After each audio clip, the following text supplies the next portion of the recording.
अपने कांगड़ा प्रवास के दौरान हिमाचल प्रदेश के मुख्यमंत्री सुखविंदर सिंह सुक्खू ने मंगलवार को पत्रकारों से मुखातिब होते हुए कहा कि उन्होंने आज मोबाइल हेल्थ वैन को हरी झंडी दिखाकर रवाना किया है। मुख्यमंत्री ने कहा कि हमारी सरकार का प्रयास है कि झुग्गी झोपड़ी से लेकर गांव तक स्वास्थ्य सुविधाएं प्रदान की जाए तथा उन्होंने कहा कि पिछले 5 वर्षों में जो हेल्थ सेक्टर का नुकसान हुआ है बहुत अधिक हुआ है। हमारी सरकार की प्राथमिकता में हेल्थ सेक्टर प्रायोरिटी लिस्ट में, एजुकेशन सेक्टर प्रायोरिटी लिस्ट में है और हेल्थ सेक्टर में हम दिन प्रतिदिन बदलाव कर रहे हैं। प्रायोरिटी लिस्ट में है, एजुकेशन सेक्टर प्रायोरिटी लिस्ट में है और हेल्थ सेक्टर में हमने दिन प्रतिदिन बदलाव कर रहे हैं। टांडा मेडिकल कॉलेज का मैंने कल रिव्यू बैठक ली थी। टांडा मेडिकल कॉलेज में असिस्टेंट प्रोफेसर की कितनी सीटें चाहिए, प्रोफेसर की कितनी चाहिए, किस डिपार्टमेंट की ज़्यादा प्रॉब्लम्स है, मेडिसिन्स में है, न्यूरो में है, कई डिपार्टमेंट्स है जिसकी प्रॉब्लम्स है, हम उसको समझ रहे हैं। वो चाहे आईजीएमसी है, सभी मेडिकल कॉलेज को high and technology, medical technology से हम डेवलप करने की कोशिश कर रहे हैं। मेडिकल सेक्टर में पैसे की कोई कमी नहीं है, एजुकेशन सेक्टर में पैसे की कोई कमी नहीं है निश्चित तौर पर, लेकिन क्वालिटी हेल्थ सिस्टम होना चाहिए, क्वालिटी एजुकेशन सिस्टम होना चाहिए। जो पिछले 5 साल में क्वालिटी से कंप्रोमाइज़ करके जो हमारे हिमाचल की जनता है उनको सही जानकारी ना देकर जो ये कार्य अब पिछली भारतीय जनता पार्टी की सरकार ने किया है, हमारी सरकार उसको दुरुस्त करके व्यवस्था परिवर्तन करके आगे हिमाचल प्रदेश को आत्मनिर्भर बनाने की दिशा में आगे बढ़ रही है। देखिए, बिजली विभाग के कर्मचारी हमारे परिवार के सदस्य हैं, उन्हें बात समझनी होगी, उनको अपने पैरों पर खड़ा होना पड़ेगा। हो क्या गया है, बिजली बोर्ड को के कर्मचारियों से भी हम बात करेंगे। पिछले काफ़ी सालों से जहाँ सुधार होने चाहिए वहाँ सुधार नहीं हुए। ऐसा ना हो कि कुछ समय में बिजली बोर्ड हमारा बहुत बड़ा नुकसान उठा सके और ऐसी स्थिति पैदा हो जाए कि बिजली बोर्ड चलाने में भी दिक्कत आए। अब बिजली बोर्ड के जो सरकारी कर्मचारी हैं और बिजली बोर्ड के जो पेंशन भोगी है, वो 2.5 रुपये पर यूनिट उनकी पेंशन पर और उनकी सैलरी पर खर्चा आता है।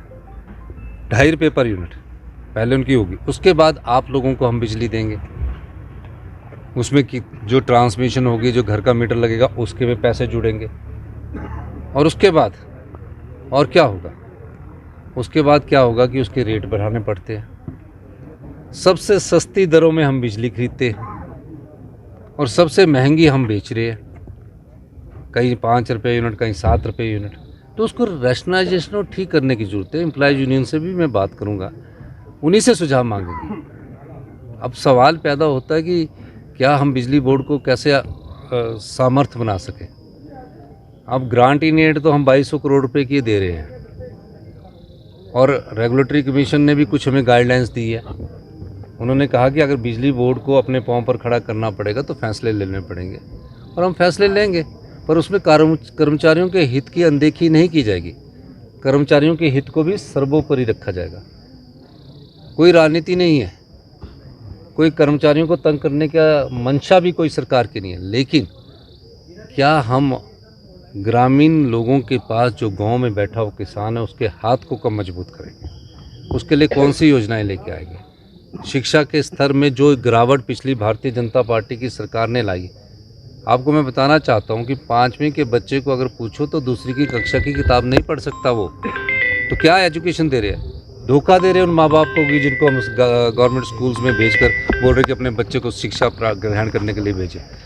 तो हम बेस्ट स्कूल बनाना चाह रहे हैं। हमने इंग्लिश मीडियम स्टार्ट कर दिया, एक्सेलेंस स्कूल बना दिए और हमने फैसला किया है, प्राइमरी स्कूल है, 5 बच्चे हैं, टीचर कोई नहीं है, कोई नहीं पढ़ा पा रहा, और धोखा दे रहे हैं हम कि हम घर के पास स्कूल खोज के उन गांव के लोगों को भी धोखा दे। हम अच्छी क्वालिटी की एजुकेशन देना चाहते हैं, किसी बच्चे को शिक्षा से वंचित नहीं रखना चाहते हैं। मुझे उनके लिए अगर गाड़ियां लगानी पड़ी एक बच्चे के लिए, 20,000 रुपया भी खर्च करना पड़े दूर से अच्छे शिक्षा संस्थान में, हमारी सरकार वो भी खर्च करेगी। आप बता, उनसे पूछो कि टैक्स कहाँ बढ़ाए हैं, आप ही बताओ, मेरे को याद करवाओ कहाँ लगा टैक्स।